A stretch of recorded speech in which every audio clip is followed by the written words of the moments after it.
Sejam todos muito bem-vindos ao Conselho Legal Podcast, Encontre Seu Direito. Sou Ricardo Castilhos, estamos hoje aqui com o Fábio Simon de Oliveira. Fábio Simon de Oliveira, ele é advogado criminalista. Isso. Fábio, se apresente pra gente, fala um pouquinho aí do porquê que você resolveu ajudar preso. Claro. Primeiro eu já quero agradecer aí a oportunidade, né? É um privilégio poder estar aqui falando um pouco. O direito criminal, para mim, na verdade, ele tem uma história um pouco peculiar, assim, Ricardo, porque eu venho de uma família, assim, vamos dizer, conservadora, talvez. Então a gente tinha muito aquela ideia de, pô, o crime, o direito penal é para proteger bandido e tal. De certa forma não estava errado, né? Mas o senso comum, embora ele molde a sociedade, auxilia a mudar, né? A cultura, ele tempera, mas chega um momento que você precisa sair do discurso raso, né? E tal, enfim. Então, mas eu não tinha isso, então. Mas o direito sempre me atraiu, assim, a atenção, sabe?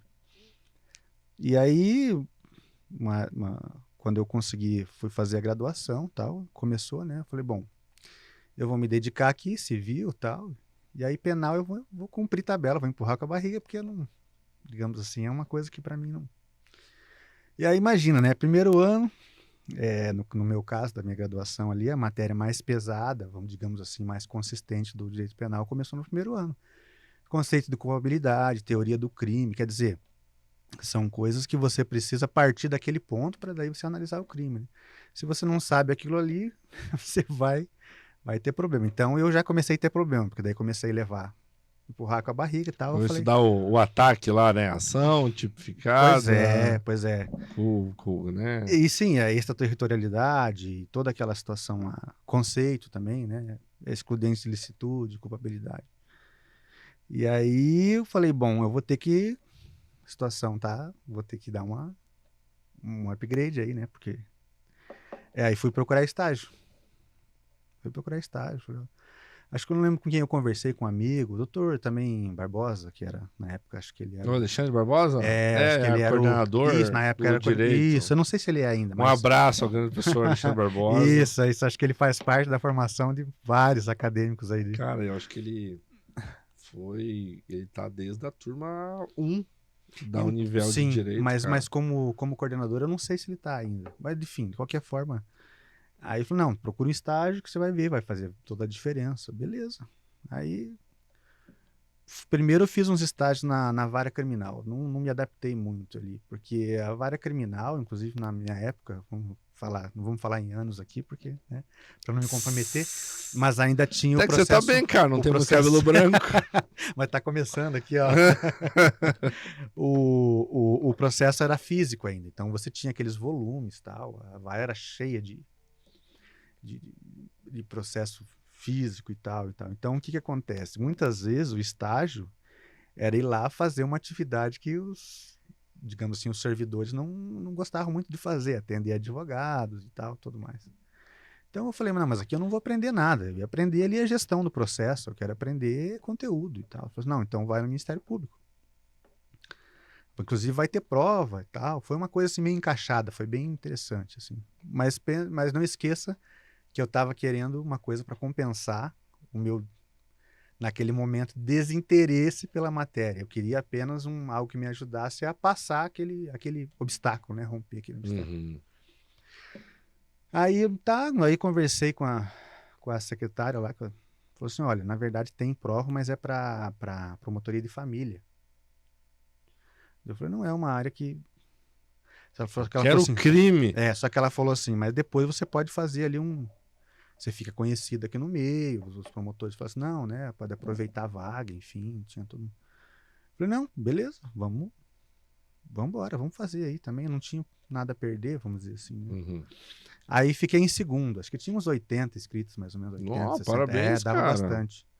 Eu não sei, deu uma quantidade de inscritos bastante, que tanto que a gente teve que fazer em outra sala na época. Aí a minha colega assumiu. Ela ficou em primeiro, assumiu e falei, tudo bem, né? Bola pra frente aí, vamos. Uhum. Aí passou um tempo, a colega, a Loreni, que cuidava dessa parte aí, falou, não, Fábio, você ficou em segundo, os promotores aproveitam essas provas para eles não precisar fazer outro processo Sim, seletivo e sim. tal. Então eles pegam até o terceiro, quarto ali e abriu uma vaga na promotoria criminal, se você quiser. Ah, vamos lá então, vamos enfrentar isso aí, né? Aí cheguei lá e eu fui sincero, assim, eu falei, olha, doutora, direito penal é uma área que eu tenho mais dificuldade. Tô aqui para aprender e tal. Falei, não, fica aí uma semana aí treinando se você gostar e tal. Aí fiquei 10 anos quase. Meu Deus. Terminei Como o estágio. estagiário? É. Como estagiário, sim, porque a gente está sempre aprendendo, né? Eu acho que nesse ponto você tem razão. 10 anos de estagiário, É, Fábio. mas aí terminou a graduação e em seguida ela já me convidou, tá? Abriu vaga para ser assessor e tal. E ali Sim. eu me Você achou se ali? achei ali, sabe? Que legal, cara. Pô, o Ministério Público é um espaço fantástico para aprender, né? Porque, para quem não sabe, né? Até o intuito desse podcast é, às vezes, explicar muitas coisas, né, para a população em geral. O Ministério Público, ele meio que cuida da sociedade, né? E tem outros nomes, né? Parquê, Sim, enfim, sim, mas ele tem uma função, o nome é Ministério Público, é como se ele cuidasse da sociedade em si. sim. Então, quando acontece algum crime, tem alguns tipos de crime, como, por exemplo, homicídio, né, que é o assassinato, digamos assim. Sim. Existe um tipo de ação chamada ação pública incondicionada à representação. O Sim. que esse palavrão quer dizer? Quer dizer que quem tem legitimidade, quem pode entrar com essa ação, né, ou dar sequência nessa ação, é o Ministério Público. Porque é como se fosse o crime, quando ele acontece contra a vítima, mas acima de tudo acontece contra a sociedade. Porque se o Estado, a função do Estado é garantir uma ordem social, uma Uhum, segurança sim, sim. social, as pessoas elas depositam no Estado a própria segurança. Então, olha, Estado, você tem que cuidar de mim. Então, quando acontece um crime, é como se a sociedade dissesse, olha, Estado, você não está cuidando de mim. E aí, para representar esta sociedade nesse processo, Sim. é o O Ministério Ministério Público. Público que atua, sim. É como eu não gosto de falar dono da ação penal, porque fica uma coisa muito. Mas ele é o titular da ação penal, né? Da maneira que você colocou aí, como Uhum. nas ações aí públicas incondicionadas, né? Digamos, nos tipos penais, nos crimes mais relevantes, assim, né? Assim, quando. Sim, tem esse sentido, porque vamos supor, quando você fala, alguém pratica um crime contra a pessoa, quer dizer, em linhas gerais, o Estado intervém quando alguém pratica uma conduta que lesa um bem jurídico tutelado, Uhum. seja de maneira formal ou material, porque tem alguns que, quando existe só o risco de lesão, já é considerado crime. Como um porte Uhum. ilegal de arma, por exemplo, você não Sim, tem um risco concreto, material, que não sim. lesou bem, entendeu? Mas tem o perigo pelo fato de você estar exposto ali, né? É igual quando Uma conduta irregular. o cara começa a dar uns tiros pra cima e não acertou ninguém, mas tem o Mas aí é isso aí, teria o risco. disparo de arma de fogo, daí já É, fizeram uma conduta específica para isso. Mas em linhas gerais é isso, o Ministério Público ele tem essa titularidade para representar a sociedade, né, no caso da lesão ao bem jurídico. E aí, claro, você tem também aqueles crimes que o Estado, digamos assim, deixa a cargo do particular dar o seu andamento, né? que A são injúria, os três porquinhos, né? a injúria, Injúria, difamação e calúnia. é. Cara, mas assim, ó, vamos lá. E você lá tava no Ministério Público, ficou 10 anos no Ministério Público.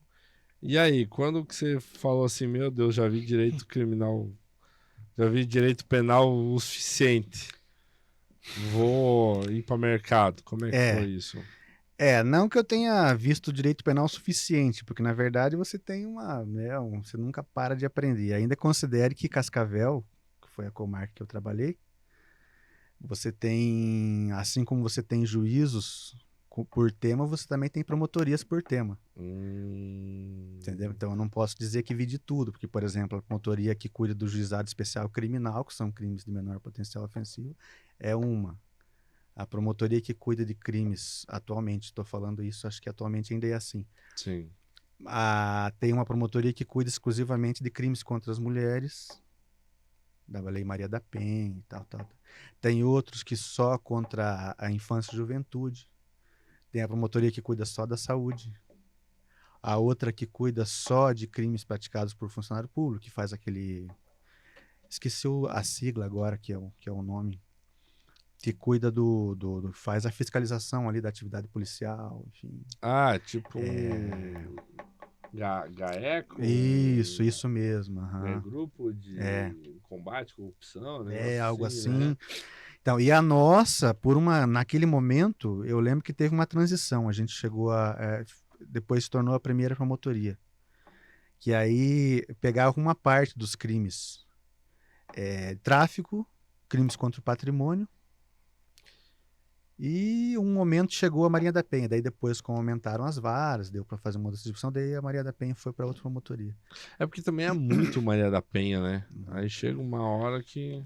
Muito, inclusive a gente eu tenho alguns processos, inclusive, de Maria da Penha, e tá assim, na prática. É uma tristeza, infelizmente, mas é uma realidade que a gente precisa enfrentar, né? Sim, sim. Por exemplo, eu já tenho audiência para 2027.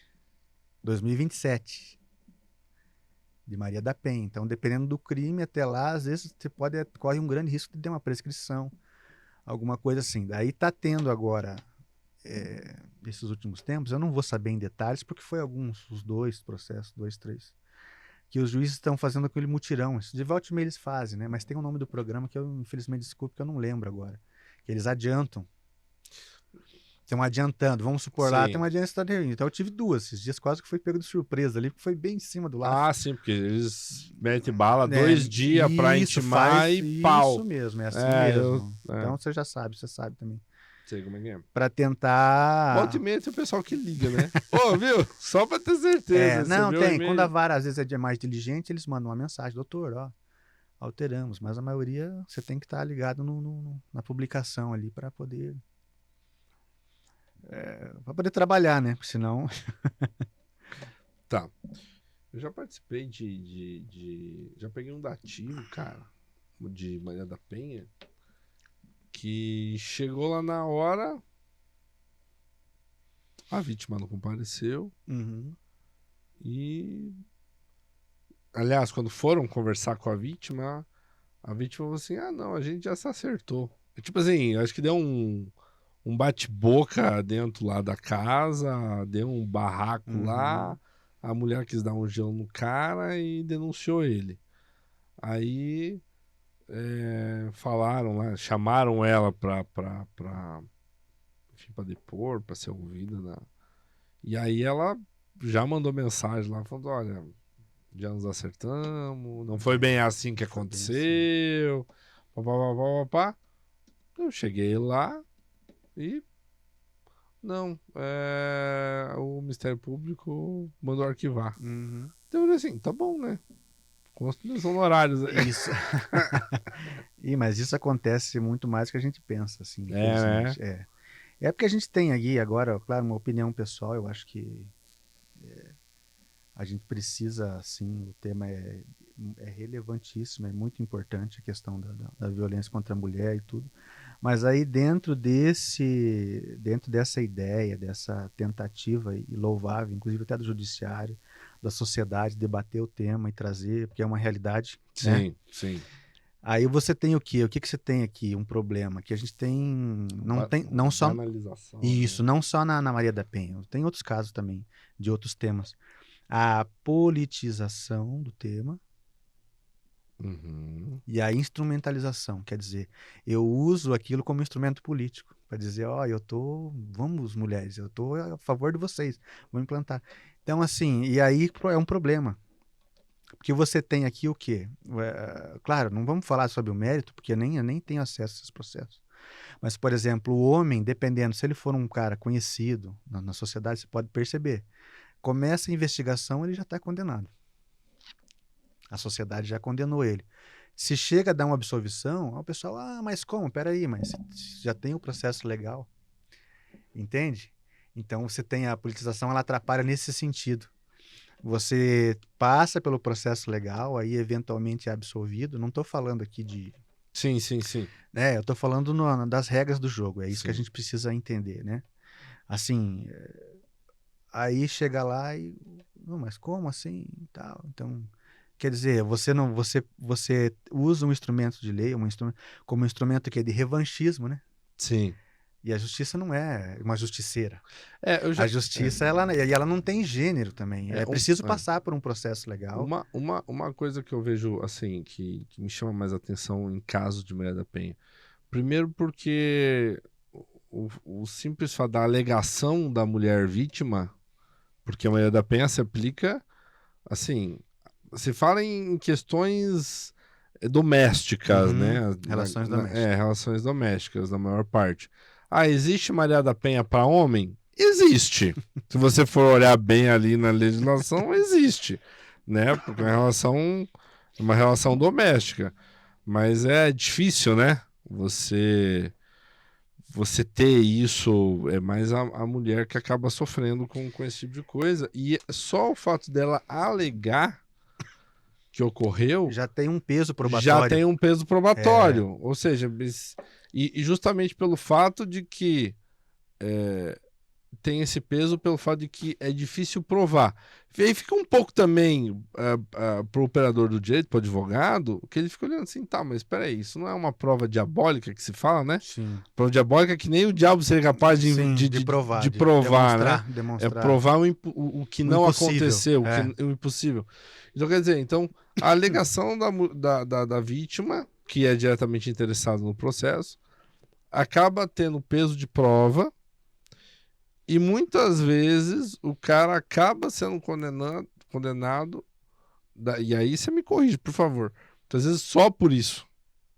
Sim, só com a palavra da vítima. E É outra, isso que você quer dizer. isso, só com a palavra da vítima. E aí você tem também alguns casos que a Maria da Penha, que tem que tem a medida protetiva, né?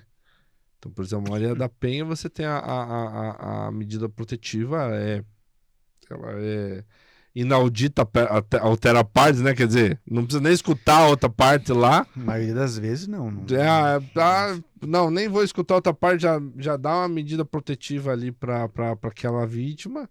E tem muitos casos que essa medida protetiva ela é utilizada, na verdade, não para proteger a vítima, mas sim para criar um afastamento, muitas vezes, do pai com a filha. Aí entra a questão que a gente estava falando aqui. Você usa como um revanchismo, né? É. Ah, você está fazendo isso, então. Inclusive, tem um caso aqui. Se a gente tem tempo para contar, eu posso contar. Tem um caso concreto aqui que aquilo me marcou. Foi um que me marcou assim. Isso acontece direto. Muita gente vem me procurar. Inclusive, agora faz pouco tempo, a mulher e o homem vieram e falaram: Ó, isso aí ela fez meio na. Na Ela falou: Ó, eu fiz na emoção. emoção, e agora como é que faz? Eu quero acabar com isso daí. Falou: Ó, Quero já. desfazer. Eu falei: agora, depois que tenha, né, deflagração penal, você vai ter que passar pelo processo, enfim. Então, assim, eu senti que a situação ali não foi bem como. Enfim, mas voltando àquele caso. Eu acho que esse foi um mais emblemático, assim, que a gente já pegou. Esse não, agora não como advogado, mas eu estava no Ministério Público na época. Uhum. A, Maria da Penha, né? Violência, daí tinha um filho envolvido, separação, aí o pai queria ver a criança, aquela história que a gente já... Sim. Clássica, né? Aí a situação foi a seguinte, Maria da Penha, não me lembro bem os detalhes, já faz alguns anos, da capitulação, que crime, enfim. E aí tá, audiência, né? Pá. E esse rapaz, ele estava no meio de um processo seletivo para o concurso da Polícia Militar. Eu não sei que fase que ele estava, não me lembro esses detalhes. Até nem é bom, né, dar muito detalhe assim, porque é um caso. Fala em geral. Não é, da Polícia Militar. E aí o processo seguiu. Eu acho que provavelmente não tinha chegado na fase de investigação ainda que eles fazem ali. Enfim, mas aí chegou na fase de investigação, processo criminal, já era, né? Daí ele A perdeu o investigação concurso. social, você corre o risco Não sei como é que tá hoje, o Nossa. pessoal aí que tá mais conhecido pode Sim. falar, mas assim, eu, inclusive, já daí clientes que eu também já participei, que aconteceu isso. Aí a gente conseguiu com mandado de segurança, comprovar que aquilo era uma anotação que já tinha sido. Enfim, Uhum. mas aí é você que se vira para provar. Sim. Enfim, mas nesse caso aí, então, ele perdeu, ele foi eliminado, inclusive eu fiquei sabendo, ele falou em audiência. E aí, foi chegando perto da audiência, ele conseguiu resgatar os vídeos do celular da época. Eu não sei, não lembro o contexto ali, mas ele conseguiu. Ele foi no portão, assim, ele nem chegou perto da mulher, nem Uhum. ameaçou nada. Uhum. Só que a mulher estava segurando a criança e não queria, como moeda de troca, vamos dizer Sim, assim, né? sim. E aí o vídeo demonstrou bem que não teve. E aí ela ficou numa situação difícil.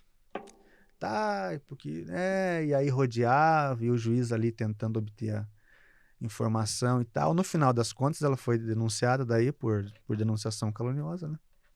Por ter noticiado a autoridade por um crime que não sabia que Isso. não tinha acontecido. Aham. E o rapaz ficou no prejuízo, pelo menos até o momento que eu tinha. Que louco isso, né, Não sei se cara? ele ia conseguir reverter isso, eu não sei depois o que aconteceu, porque a gente. Enfim, mas aí você vê que esse é apenas um exemplo, assim, que um processo criminal ele pode derrubar, pode acabar com a vida de uma pessoa. Né? Entendeu? Não estamos aqui querendo impunidade nem nada, mas é aquela história que estamos falando ali. Sim. Você tem uma sociedade que está cada vez mais consciente, de um lado, mas por outro lado também temperada com ideias um pouco, entendeu? Então, Sabe? acho que esse exercício é bem interessante, né? Porque muitas vezes a pessoa fala assim, por exemplo, a tua especialidade você é advogado criminalista. Muita gente fala assim, o cara defende bandido, o cara não sei o quê. Tá, mas peraí, por exemplo, nesse caso, esse cara era inocente, coitado. Ele não tinha nada a ver Sim. com a paçoca. Armaram pra ele, digamos Uhum. assim. Se não tem um advogado criminalista pra defender o cara, né? Enfim, não tem justiça, né? Então, Ricardo, eu mencionei isso no início, que eu falei que o direito penal é para proteger bandido e tal, tal. E no final das contas, com a experiência que eu venho adquirindo também, né? Não advoga há tanto tempo, mas a gente já começa a entender que, de fato, o direito penal ele é para proteger o cidadão das arbitrariedades do Estado. Na Hum, prática é isso mesmo. Na prática é isso mesmo. Ele vem para proteger o indivíduo do Estado, porque, entendeu? Depois a gente pode nem entrar em outros detalhes, mas na prática é isso mesmo. Porque o Estado em si, a gente vê cheio de abusos, né? historicamente abusos de toda a sorte de abusos contra o cidadão. Enfim, então o direito penal ele tem essa função. No final das contas ele tem. Você pega aí doutrinadores, pega aí Klaus Roxan, pega Ferrajoli, você vai ver as noções de direito que eles falam sobre garantismo, que você vai ver que é isso mesmo. Norberto Bobbio. O Norberto Weber era mais objetivo, assim, né? Mais do objetivismo e tal, enfim, mas também. Mas assim, você pega doutrinadores mais garantistas, você pega lá o Ferrajoli, O o Bevilacqua. próprio Lenny Streck também, Ah, Luiz Greco, que tem uma tocada assim mais garantista, você começa a entender esse outro lado. Mas assim, é preciso ter um pouco de maturidade, às vezes, para compreender isso, Ricardo. Eu estava pensando até no contexto político que a gente está vivendo, uhum. porque assim, o que acontece? Toda essa situação aí, e redes sociais, polaridade política e tudo mais, ele está atrapalhando o debate. Está atrapalhando de uma maneira assim que você não consegue mais ter uma opinião contrária. Se o cara pensa diferente, já. Entendeu? E mais um problema que eu vejo, inclusive, no meio jurídico, advogados criminais. Aquele garantismo conveniente, você está entendendo? Sim. Hoje é assim, a quem eu não gosto tem que ser preso. Não interessa se está cumprindo regra de direito penal ou não. Quem eu não gosto tem que ser preso. Não vou com a cara. Entendeu? Então ignora toda uma questão ali e sabe também, como é que diz aquele ditado, que o machado lá, o pedaço de pau, ele troca de mão, né? A vara troca de Hum. mão, né? que uma hora pode recair sobre você. Então, assim, então a gente vê muito isso, sabe? Você tem ali violações flagrantes de normas processuais. Pois é, vai brigar vai pedir arrego pra quem? Justamente, você fala assim, ah, não, mas é só recorrer. Recorre para quem? Nesse caso. Então, nesse sentido, assim, você começa. É bom refletir, sabe? Aí o cara fala assim, não, porque o tribunal tal tá perdendo credibilidade. Tá, compara a credibilidade do tribunal com uma vida que muitas vezes foi... Uhum. É bem complicado isso, né? O direito penal, infelizmente, ele já é feito para aquelas condutas que as outras áreas não conseguem resolver, né? Sim, Seria a última ratio que eles falam. sim, sim. Então é claro, você não vai ter ali questões tranquilas, você vai estar sempre tendo conflitos de norma, conflitos de direitos, conflitos de bens juridicamente tutelados, e a gente tem que lidar com isso, né? Mas a sociedade em si, até a comunidade jurídica, a gente vai, digamos assim, fica o apelo aí para que a gente possa ter um debate mais sanidade, né? De debate, você viu? Agora, recentemente, aí aquele americano lá foi baleado lá. Sim, o Charlie Kirk, né? Isso. Cara, Pois assisti um é. vídeo, fiquei apavorado. E aí você começa a olhar a rede social, você realmente é uma situação muito difícil, assim, sabe? O julgamento das pessoas, a forma de pensar, então. Mas a democracia, ela é isso, né? A possibilidade de você pensar. Agora, a partir do momento que você mata uma pessoa porque pensa diferente, aí tem alguma coisa que está errada, né? Então, essa é Alguma coisa está uma... errada, alguma coisa está Então, errada. aí nós entramos em algumas questões que são do direito penal e que, por incrível que pareça, nós estamos no século XXI, a gente ainda discute sobre liberdade de expressão, né? E a gente vê muito sobre um tipo penal inexistente no código penal, que é o crime de opinião, né? Pois é. Então, por exemplo, eu assisti uma vez uma discussão entre o Jordan Peterson, Uhum. que é um psicólogo canadense que está fazendo um trabalho de questionar algumas bases psicológicas bastante arraigadas aí, né? Dos anos 80, Sim, 90. fantástico, ele é fantástico. Então, por exemplo, eu cheguei a ler o livro dele, daquele 12 regras contra o caos. Não sei se... Sim, Ou 12 lições, acho que é 12 regras contra o caos. já vi também. Acho que é o mais É o conhecido best-seller dele, né? E aí ele falava assim, olha, não, você tem que, como animal, enfim, ser humano, mas vindo de uma cadeia evolutiva, você tem que se posicionar numa posição de combate o tempo todo, porque nunca sabe o que você vai enfrentar. Não é para você entrar em vias de fato, mas que você tenha uma postura combativa em tudo que você for enfrentar, né? Ele critica muito, o que eu percebi até nesse livro e nos outros, em alguns discursos, ele critica o omisso, né? Isso. Ele fala assim que o preço que você vai pagar por não saber dizer não é muito mais caro do que se você dissesse não. E aí entra nesse ponto que você está falando aí. Por que acontece? A psicologia ali acho que dos anos 80, 70, 80, foi muito naquela coisa de tem que cuidar o filho para não ter traumas, proteger ao máximo e tal. E aí acabou gerando uma geração um tanto quanto medrosa, assim, ou sensível mais sensível e hiperprotetora, né? Então, e aí ele entra numa discussão com uma jornalista e a jornalista fuzila ele, né? E ela fala assim, você não acha que os homens tinham que ter mais sensibilidade, né? E ele fala, não, os homens acabam ocupando alguns cargos porque determinados cargos exigem alguns elementos de agressividade. Uhum. E aí ela joga o argumento e fala o seguinte, mas por que então os homens não podem ser mais, digamos assim, mais brandos para que todos possam alcançar esse grau, né, mesmo, da mesma função, mesmo cargo, enfim. E ele fala, não é assim que as coisas funcionam, existe uma linha evolutiva, existe Aí ele dá algumas explicações. Mas eu lembro que nessa conversa que ele teve com essa jornalista, ela fala assim para ele, mas você não pode falar desta maneira. E aí ele começa a abrir a discussão para a questão da liberdade de expressão. Daí ele fala assim, a liberdade de expressão não é eu ter a liberdade de falar somente o que eu penso.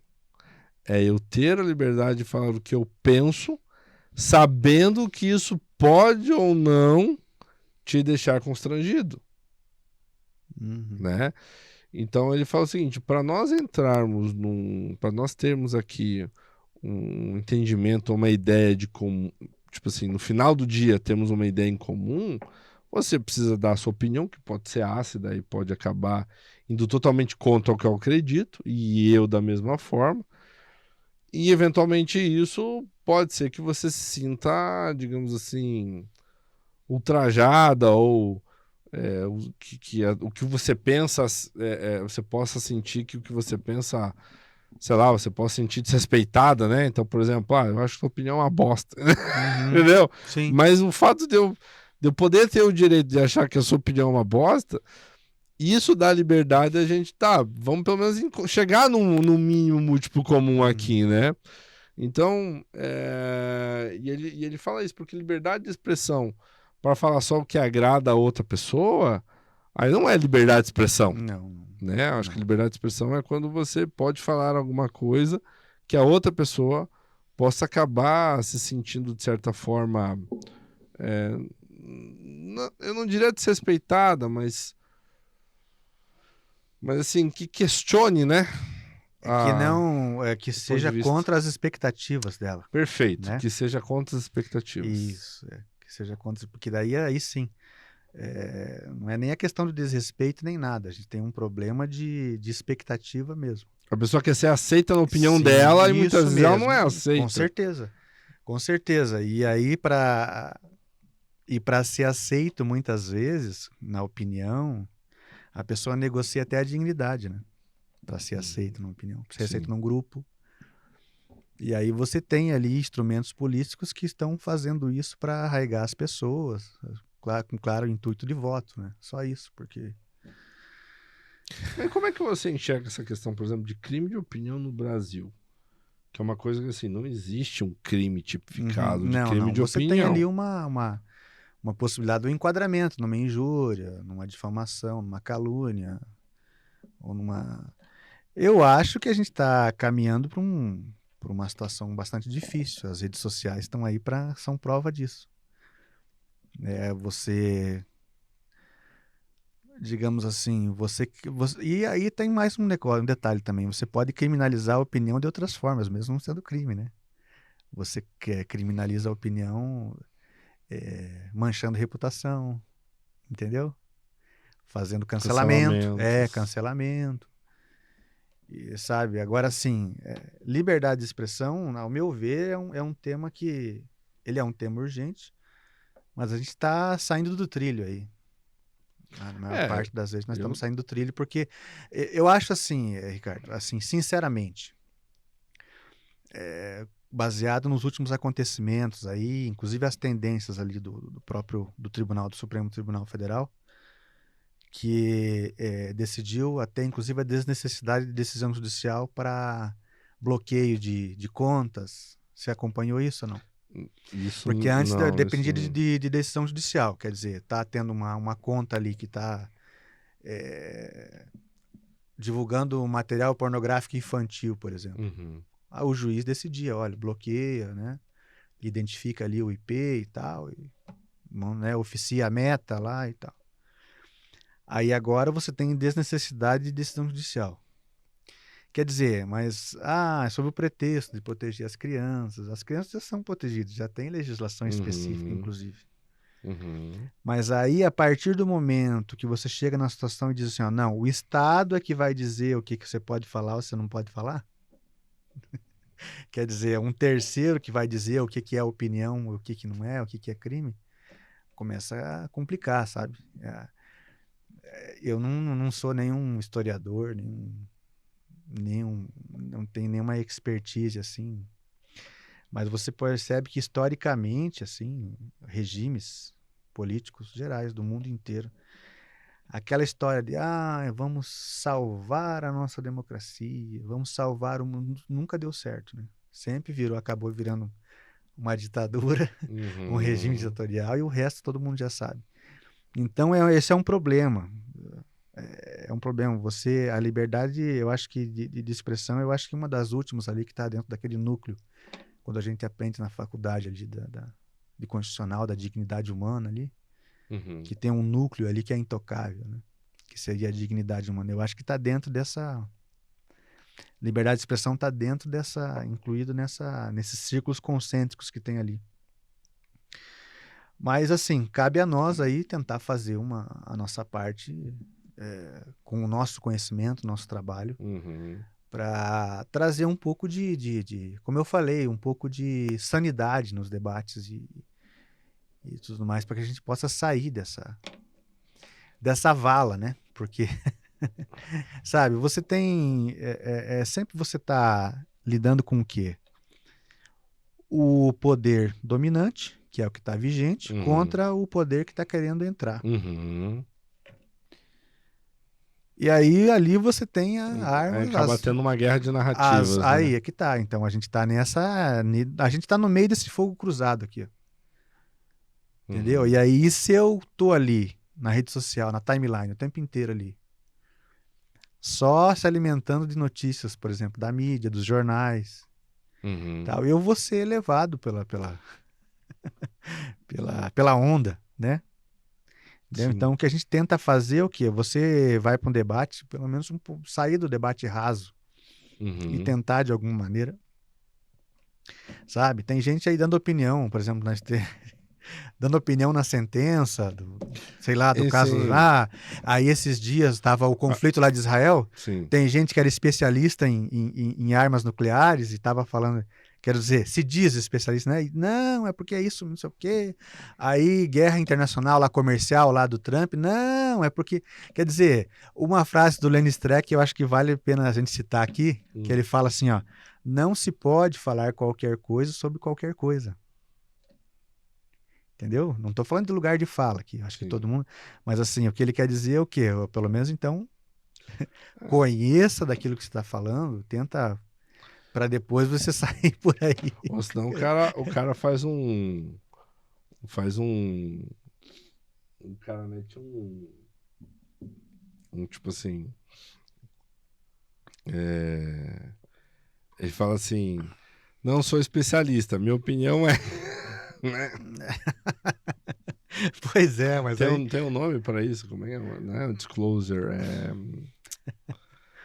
Que o cara fala assim: não sou especialista, mas vou dar minha opinião. Mas vou dar uma Aí o opinião. cara dá a opinião dele, que a princípio não serviria de muita coisa, Não, mas ele tem a liberdade de dar a opinião dele sobre um assunto que sim. ele não faz nem ideia do que se trata, né? Não, não, não. Faz nem ideia e aí tá ali, porque isso, porque aquilo, sabe?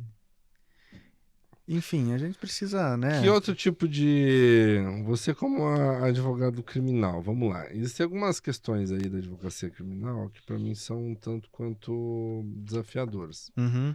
Primeiro, porque, assim, quem tá preso tem preferência para ser Os analisado, prazos. os prazos e processos, enfim, né? E quem tá solto tem um pouco mais de tempo, né? Uhum. Quer dizer, então, os tempos Um os pouco prazos são maiores, é. maiores, enfim.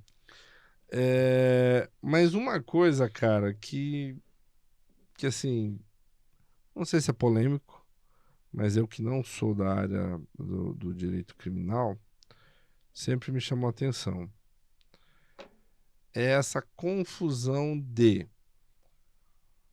como é que a vítima consegue fazer valer o direito dela enquanto... Acho que a gente já teve esse papo uma outra vez, né? Tipo assim, nós já conversamos sobre isso em off, enfim, em bastidores, mas é um assunto que me interessa bastante. Imagina o seguinte, aconteceu um crime. Tá. Beleza. Aí o que aconteceu um crime? O que a gente faz? A gente vai na delegacia e registra um boletim de ocorrência.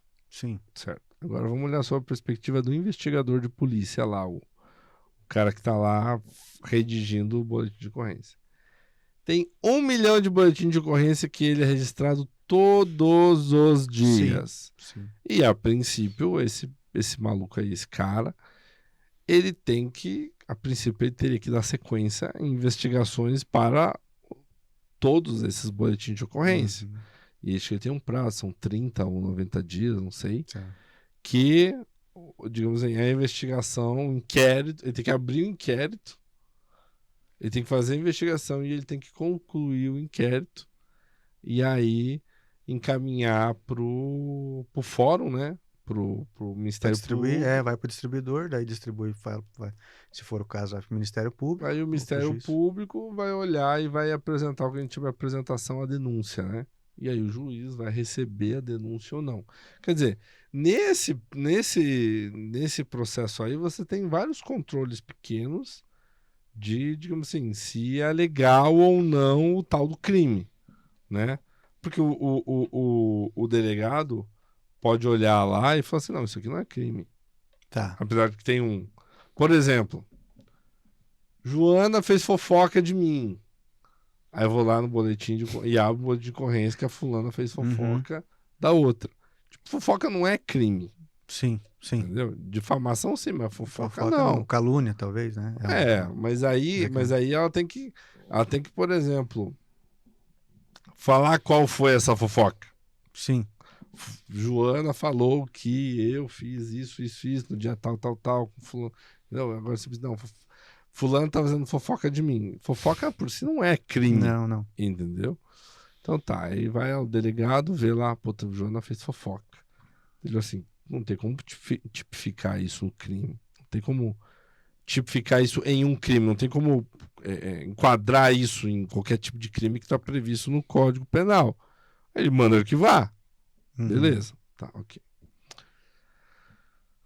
Aí é o seguinte, aconteceu um negócio sério. Aconteceu um falso testemunho num processo. Tá? A pessoa mentiu, a outra pessoa foi condenada com base na mentira de uma falsa testemunha. Tá. E, passado um tempo, essa pessoa conseguiu provar que o que aconteceu foi um falso testemunho. Aí ela vai na delegacia, abre um boletim de ocorrência, diz, ó, houve um falso testemunho no processo tal, por causa disso. A verdade é essa, tá. Beleza. Bom, tá configurado o falso testemunho, que é um crime contra a administração da justiça. Um crime, ação penal pública incondicionada, representação, que o titular do Ministério Público. Beleza. Aí vai lá pro delegado. O delegado mete aquilo ali numa pilha de outros, 1000 boletins de ocorrência de fofoca. Aí a vítima, que foi de fato prejudicada, ela fica, poxa, mas aconteceu um crime de fato comigo, como é que eu faço para isso andar, entendeu? Aí, por exemplo, aí abre uma notícia crime direto no Ministério Público. Vai lá no Ministério Público e abre a notícia crime no Ministério Público. Aí o Ministério Público vai fazer assim, que o Ministério Público, a princípio, tem poder de investigação. Você me corrija se eu estiver errado aqui. Sim. Ele tem poder de investigação. Claro. Não que ele vai investigar, mas ele manda terceiros investigar, manda o delegado investigar, enfim, etc. Aí o Ministério Público recebe essa notícia crime. Aí ele pega, ele encaminha para a delegacia. Delegado, ó, tá aqui mais um inquérito para você, investiga aí.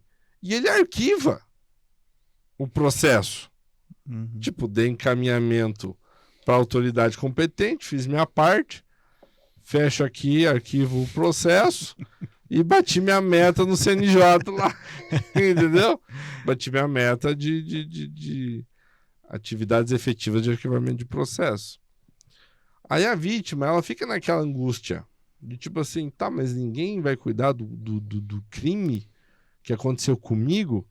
E aí ela se sente também incapaz, porque ela não pode fazer nada, porque o titular da ação, Sim, dessa ação, desse daquele... crime, é o Ministério Público. Aí você tem lá na Constituição previsto a ação privada subsidiária da pública. Tá. Que é quando o Ministério Público não faz nada, Uhum. você como cidadão tem até 6 meses para entrar com uma ação privada penal, né, que é uma queixa-crime, digamos assim. Sim. Nesse caso seria ação penal privada subsidiária da pública, né? Uhum. Para você fazer andar esse negócio que está relacionado ao teu direito que você, né, Sim. cometer um crime contra você. E o Ministério Público faz exatamente a mesma coisa. Ele manda para a delegacia e ele arquiva. E aí você fica. Tá na mão do delegado. O delegado escolhe o que ele quer investigar. Sei que parece pesado, mas a impressão que eu tenho é essa. É que assim, Ricardo, você, na verdade, a gente tocou em vários pontos aqui. A gente teria que ter um tempo dilatado para... porque a primeira coisa que a gente precisa compreender, e me custou aprender no início, mas depois, o que acontece? Tem diferença da teoria e da prática, né? Uhum. Há uma diferença muito grande, sobretudo no direito. Sim, a gente não tem ideia de quantos boletins de ocorrência são registrados todos os dias no estado do Paraná, por exemplo. Entendeu? Que o controle nosso aqui pelo Projude, né? Uhum. E pelos sistemas daí da polícia e tudo mais. Então, assim, eu estava conversando com um delegado esse tempo, ele me falou algo assim como 10% vira inquérito. O resto tudo prescreve. Não, o resto às vezes registra um boletim que não tem... O delegado, ele faz um juízo de valor. Depois a gente vai chegar num ponto ali que eu quero falar uma coisa importante. O delegado, ele faz um juízo de valor, mas ele não pode arquivar, tá?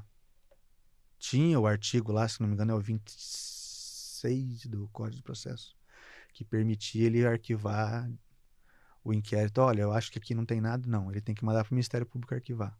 É só ele que pode arquivar. Agora, essa tramitação, essa de Ministério Público e delegado, ela é bastante complexa. Complexa porque eu quero dizer assim, por causa dessa ação que você falou.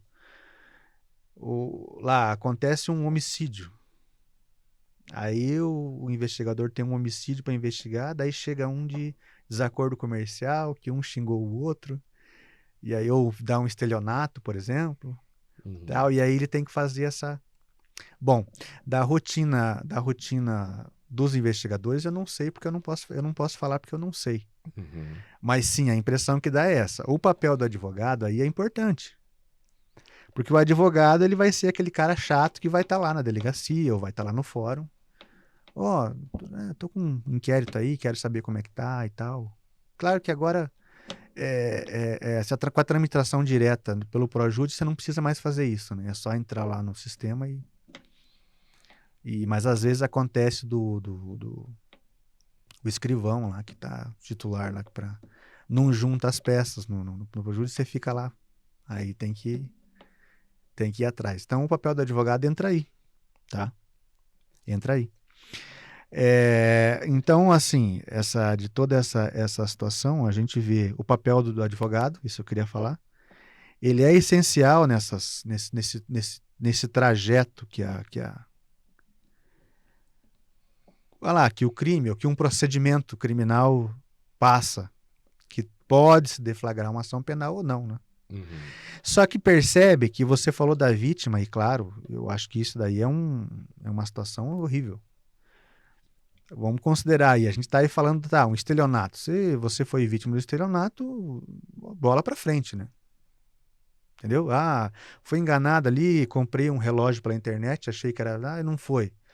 A tua vida vai continuar. Uhum. Agora, o problema é homicídio, por exemplo. Perde um ente querido. Então, assim, O desejo de justiça, né? é aí que tá. Então, isso aí você, infelizmente, o advogado ele vai ser o teu parceiro ali, porque é ele que vai correr atrás, entendeu? Vai Uhum. deixar, vai acompanhar em diligência, vai fazer isso, vai fazer aquilo. Por outro lado, Ricardo, e eu não posso deixar de falar isso, como atuante no direito penal, eu tenho que falar isso também. Perceba que toda essa burocracia aqui, por um lado, ela impede de você condenar um inocente, e mesmo assim acontece. Porque você vê que tem um processo de maturação aqui desse fato. E o que você falou, vamos dizer, maturação da prova, que acho que é mais técnico falar assim. Hum. Vem o boletim, o delegado, a autoridade policial já faz uma análise ali. Fala, não, aqui tem que ouvir testemunho. Que isso aqui não tá muito esclarecido e tal, vamos ver lá. Então, disso aqui já tem ali uma triagem, uma espécie de triagem. Aí ouve as testemunhas e tal. Olha, eu acho que agora eu fiz tudo o que tinha que fazer. Ministério Público, manda para o Ministério Público. Que daí ele vai eventualmente oferecer a denúncia ou não, que vai dar início a uma ação penal. Uhum. De repente o Ministério Público olha lá e fala, oh, só que tem uma coisa aqui que não foi feita. Eu vou requisitar para o delegado fazer. Aí requisita, volta para o delegado de novo. Aí ele faz lá, sei lá, uma perícia, uma outra testemunha que ele achava importante. Sim. Aí o promotor faz um novo juízo de valores. Aí, será que vai dar para a opinião delicti, que chama, né? Uhum. Não, configura o crime. Não, eu acho que tem elementos. Elementos de autoria e de materialidade, né? Ainda não dá para dizer que foi crime. Aí faz a denúncia, oferece a denúncia. O juiz analisa ali pressupostos processuais e tudo, né? De acordo ali com o 41 ali do processo penal, né? Tudo, se tem identificação, enfim, coisas técnicas. Né? Aí o que acontece? Intima o réu para apresentar a defesa. Aí o réu tem uma oportunidade para apresentar a defesa. Depois, audiência de instrução. E aí, vamos falar assim processualmente, porque a coisa ela é dinâmica, sim, né? Sim. Depois tem uma sentença, dessa sentença você pode rediscutir no tribunal.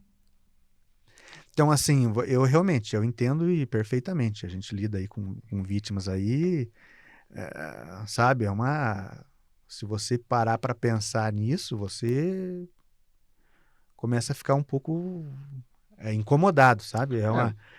Um caso, você fez me lembrar de um caso de uma pessoa que fez uma denúncia do lado da casa dele, mas também do lado da casa de tráfico. Entra e sai, bagunça. Denunciou e tava com medo, né? Imagina. Tava recebendo ameaça. Oh, será que não dá para pedir para um policial ficar lá na frente? Quer dizer, aquele dia assim eu fiquei bastante triste, porque você vê que o Estado não tem condições. Então entra nessa questão aí. A teoria diz uma coisa, mas na prática você tem o quê? Delegados responsáveis por várias comarcas. Uhum. Não tem como estar em todo lugar ao mesmo tempo, né? Para acompanhar. Então, eu acho isso, eu fico meio frustrado com isso, porque assim, por exemplo, eu tenho um caso aqui de um cara que teve lesão corporal, fez um boletim de ocorrência, representou contra enfim, quem praticou, né? Quem bateu o agressor. é o agressor. E assim, Tá, não deu nada tipo até assim, agora. não deu nada.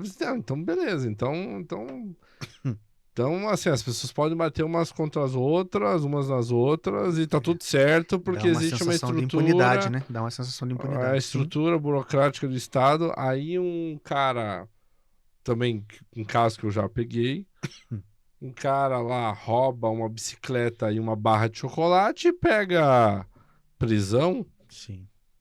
Eu falei, pô, mas um quase perde a vida, espancado. E o outro é preso por causa de uma barra de chocolate? E bicicleta que somando não dá R$ 200? Pois é, dentro de toda essa... Esse é apenas um exemplo, né? De toda essa... Isso acontece todos os dias. Você tem lá, digamos assim, o Estado lá coando um mosquito e engolindo um camelo, né? Por outro lado, né? Como é que é? É, isso é Estado uma o frase quê? bíblica, né? Coa um mosquito e come um camelo. Coa um mosquito e come. Quer dizer, para determinadas coisas filtra e para outras engole, entendeu? Recebe. É o que a gente tem aí, essa disparidade. Você tem ali crimes, por exemplo, ambientais que tem pena de tráfico. Entendeu? E às vezes, se você for ver pela lesividade jurídica, do bem juridicamente tutelado, você Uhum. fica, não, peraí, né? Vamos, vamos pensar bem aí. Então, tudo isso ele é um problema, Ricardo, na minha opinião, né? No meu ver aí, é um problema sistêmico, né? Ele é sistêmico. Já começa o quê? Já começa no voto, na hora de votar. Quem é que faz nossas leis? Sim. São pessoas que nós, pelo sistema Uhum. democrático e tudo, né, previsto na Representatividade, né? representatividade, você coloca lá dentro. Aí eles estão lá legislando. Às vezes acertam, às vezes, mas entendeu? Então já começa aí. Às vezes a pessoa, né, não lembra nem quem votou, Sim. ou não sabe, ou disse, não, vou votar em quem me ajudar. Quer dizer, ainda tem isso, tem muito isso, principalmente na eleição municipal, né? Você deve saber melhor que eu aí. Não, eu vou votar em quem me ajudar. É assim, entendeu? Então, você tem uma cultura já que digamos assim, eu não vou dizer, mas às vezes menospreza, a pessoa não tem noção do poder que ela tem quando Uhum. está votando. E aí você tem pessoas lá que talvez não deveriam estar lá, sei, não é eu que vou fazer esse Uhum. juízo de valor, Sim, né? Não sim. tenho essa capacidade. Aí sai esse tipo de incongruência aí, às vezes por pressão popular. E a gente tem vários exemplos aí. A lei dos crimes hediondos na época, acho que foi por causa da Daniela Pérez, se não me engano, da morte da Daniela Pérez, daí saiu a lei. Digamos assim, essa é uma coisa. E aí depois. E aí fica esses recortes, né? Altera a legislação e tal. Claro que se você for pegar ali, né, Miguel Reale, né? O Uhum. fato gera o direito. Sim. Assim a gente vai. Mas é uma coisa às vezes difícil de compreender. É uma situação assim, porque a sociedade anda tão rápido, ela é tão dinâmica que por mais que você tente ali fazer uma legislação atualizada, às vezes ela já está. O código, eu lembro que na época da graduação a gente estava em discussão na vigência do código, novo Código Civil. Uhum.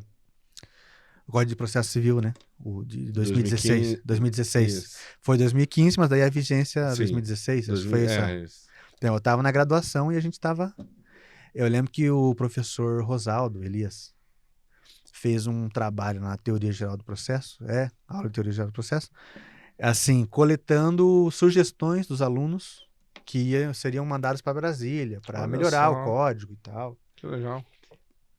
E eu lembro que a tônica daquela discussão foi o seguinte: olha, já tem dispositivo que vai entrar em vigor, já estão atrasados, por causa da internet, que tratava ali de questões Sim, eletrônicas. sim, sim, sim. Então a gente está num constante processo de maturação e de. E hoje o direito criminal, o direito penal, né, o crime, ele está em voga aí porque nós tivemos recentemente essa semana o julgamento do ex-presidente Jair Messias Bolsonaro. Sim. Você acompanhou? Acompanhei um pouco, assim, porque algumas coisas tem que ter estômago, viu? É. Tem que ter No estômago. teu, na tua visão de criminalista aí, Sim. o que que você achou do processo? O que que você achou dos julgamentos? O que que você achou da ampla defesa? Era o que a gente já tinha comentado no início, eu volto a repetir. Você tem uma. Vamos dizer assim, sobre o mérito, é até um pouco difícil falar, porque eu não tive acesso às Uhum. peças algumas. Sabe? Vi um pouco do voto do ministro, Diz dos que nem os ministros. advogados tiveram. Então, aí que eu tô falando. Então, você vai falar do mérito, acho que é mais complicado. Mas, enfim. Você tem ali indícios, fortes indícios, de acordo com a minha análise, não é só Uhum. minha, muita gente, né? Ministro Marco Aurélio falou isso, né? De julgamento que é estritamente político. Você tem ali indícios, por exemplo, um juiz que participa ativamente na produção da prova. Uhum. requisita e tudo. Quer dizer, é um juiz que... Parece que tem interesse, não, né? a nossa realidade aqui é totalmente diferente. Você vê um juiz participando ativamente na produção da prova, entendeu? Requisitando diligências, sem a solicitação do Ministério Público e tudo mais. Eventualmente sendo vítima, inclusive. Já imaginou? Então, cara, esse aí é um Já negócio imaginou? que não me desce. Então, você já imaginou Não me você desce. já imaginou o juiz julgar o estuprador que estuprou a filha dele? Então você não precisa nem de processo, né? Então, do tipo assim, eu vi esses dias aí, vamos questionar se o processo quando, né? Que começou, digamos, essa, entre aspas, organização criminosa, né? Uhum. Que eles alegam. E aí o ministro Alexandre de Moraes falou assim, bota aí ele fala assim, uma imagem vale mais que 1000 palavras, bota aí. Aí tem um discurso do Bolsonaro falando, porque o ministro Alexandre de Moraes, aí o ministro Alexandre de Moraes meio que assim, virou assim, viram como ele me atacou? Entendeu? Aí tipo assim, aí a gente quer jogar a Dória aquilo, fala assim, o problema não é julgar o Bolsonaro. Acho que ele tem que ser julgado, ele tem que ser dado a devida encaminhamento, seja pela absolvição ou pela condenação. O problema é, pô, o cara que é o maior atacado tá ali sendo o relator do negócio. E sabe o que me assusta? Que, por exemplo, a Carmen Lúcia não falou nada disso. Você tem, digamos assim, o problema são interpretações que estão sendo dadas para determinadas questões ali. E o que eu posso falar? Posso falar da questão processual, que essa tá evidente, como eu falei, né? Juiz sendo acusador e até vítima, isso já seria um motivo de... Aí você tem Pra o quê? anular, né? Você tem o quê? Problema de competência. O ex-presidente que foi condenado, ele não tinha prerrogativa de fora. Deveria ter passado pela instância ordinária, que seria lá, Justiça Federal, seja quem Sim. for. Então, passando pela instância ordinária, condenação, recurso, para daí chegar no STF. Uhum. O STF avocou essa competência aí, não sei com base em quê, para colocar isso. Alteraram o regimento interno do STF depois do recebimento da denúncia para poder julgar nas turmas e não no plenário. Isso foi mencionado pelo Fux e pelo ministro Marco Aurélio num comentário que teve. Então, quer dizer, tudo assim ajustado ali em cima da hora para poder viabilizar a situação. Impressão que não é tipo uma cama de gato. É isso né? que eu estou dizendo. É aquela história. Eu não estou aqui dizendo que Bolsonaro é inocente ou que entendeu? O Bolsonaro, não. Eu estou aqui para que a gente goste das regras do jogo. Sim. A gente vai jogar um jogo, nós queremos que as regras funcionem para que o nosso embate possa Seja ser o mais justo. justo, Justamente. Então, assim, a partir do momento que você começa, sabe? Uma coisa que me chamou a atenção, Ricardo, nossa, aquilo ficou assim, aquilo ficou bastante na minha cabeça. Lembra que um pouco antes ali deles, eu acho que foi um pouco antes ali de designar a data para o julgamento, eles fizeram uma busca e apreensão na casa do Bolsonaro, lembra? Que acharam um pendrive. Sim. Então, essa busca foi de manhã, daquele dia, não lembro o dia. À tarde o laudo já estava pronto. Da análise do pendrive. Cara, desculpa, eu não consigo me conter. O laudo mais rápido que eu já consegui, que eu ainda fiquei... a gente esperou 2 anos para ficar pronto um laudo num pendrive. E tinha lá um celular, um negócio. 2 anos para esperar ficar pronto o laudo.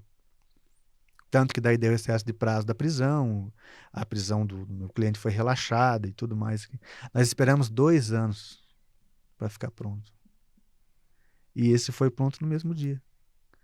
Então, assim, são coisas assim que se você, a gente, como criminalista, pelo menos não despertar entendeu? Eu não estou aqui para dizer o que as pessoas têm que pensar. Ixi, longe disso. Mas é preciso ter sensibilidade para entender isso que está acontecendo. Como eu mencionei antes, aquele garantista de conveniência, né? Advogado que na época da Lava Jato era um leão. Ah, rede social. Onde é que já se viu o Sérgio Moro trocar a figurinha com o procurador e tal? Isso não pode, não sei o quê. E agora tá ali, né? Com meias palavras. Não, pois é, né? Um julgamento aí que não sei o quê e tal. Então, assim, quer dizer, só porque eu não gosto, então... O que me chateia também é, assim... É essa impressão que passa, né? Sim, sim. Não, o que me chateia também é... Eu tenho a impressão que os ministros da STF estão fazendo palanque, cara. Tem outro bom... Esse tem um detalhe também. Gilmar Mendes foi discutir o posicionamento político do Tarcísio. Pelo amor de Deus, eu falei de normas processuais, falei da nulidade ali da competência, dessas questões curiosas aí na condução do processo. Isso sem contar abuso na audiência, apreensão de celular, uma coisa que vai gerar um precedente perigosíssimo aí para os tribunais. E ainda tem a questão da suspeição. São pessoas inimigos declarados. Um chamou o ex-presidente de demônio lá numa oportunidade. E aí tá lá para julgar. Quer dizer... Vencemos o bolsonarismo, então, segundo o Barroso. Quer dizer, eu queria ver uma pessoa dessa no banco dos réus sabendo que o juiz é inimigo pessoal dele. O que ele ia pensar? Falou, eu tô ferrado aqui. Não tem. Entendeu? Não tem. Então, assim, você vê uma série de situações ali que... Se você gosta das regras do jogo, você tem que pelo menos uma inquietação tem que existir, tá? Pelo menos uma inquietação ele tem que existir com tudo isso. Eu tô curioso para saber os próximos passos aí que vai acontecer, viu? Porque eu acho que como brasileiros, e eu até acho que tem muita gente evitando de falar sobre isso, sabia? Sim, sim. Eu tenho essa impressão, cara, que muita gente tá evitando de falar isso aí. Tem, por vários motivos, Ricardo. Por exemplo, se você for lá no meu perfil, por exemplo, no meu perfil quase não tem nada, assim, politicamente, manifestação, quase não tem. É por uma questão, assim, de um cansaço, assim, entendeu? Cansaço, você quer ver, ó, eu tava vendo esses tempos, a situação tá muito grave, assim, e para ilustrar isso, eu tava vendo, você seguiu o Summer Age. Ele é um cara que foi juiz, daí renunciou, né, pediu a exoneração, não renunciou, pediu a exoneração, e tem um perfil agora que ele dá curso de oratória, é advogado e tal. Ele é um cara, assim, que tá conseguindo bastante influência no Instagram, enfim. Só que ele tem umas postagens, assim, ele é cristão, e daí às vezes tem uma postagem, olha, hoje e tal. E, cara, eu lembro que um dia eu tava lá, eu não lembro o que eu tava fazendo em casa, assim, de manhã eu tenho o hábito ali de fazer uma leitura ali. E aí eu atualizei, eu lembro que saiu, porque ele já sempre posta de manhã, às vezes posta de manhã. Sim. Ele postou uma coisa assim, olha, com tanta coisa que tá acontecendo, que seu dia hoje seja... ótimo, sua família, tal. Cara, os caras estavam brigando de política nos comentários. Estavam brigando por causa de política nos comentários. E você? E o Lula, hein? E o Bolsonaro? E as joias? E não sei o quê. Então, assim, eu acho que muitas pessoas não estão comentando por cansaço. Muitas também não comentam para não se comprometer, às vezes tem medo, né, de se comprometer. Enfim, a gente sabe que tem. Comunidade jurídica aí, ó. OAB. Pois é. Toda essa o mínimo, né, entendeu? Soltando notinha de repúdio ali por outras coisas tão não sei o quê. Parece que não tá vendo, né? Parece que não tá vendo, né? Essa é a impressão que a gente tem. São tempos estranhos, como diz o ex-ministro do STF, Marco Aurélio, né?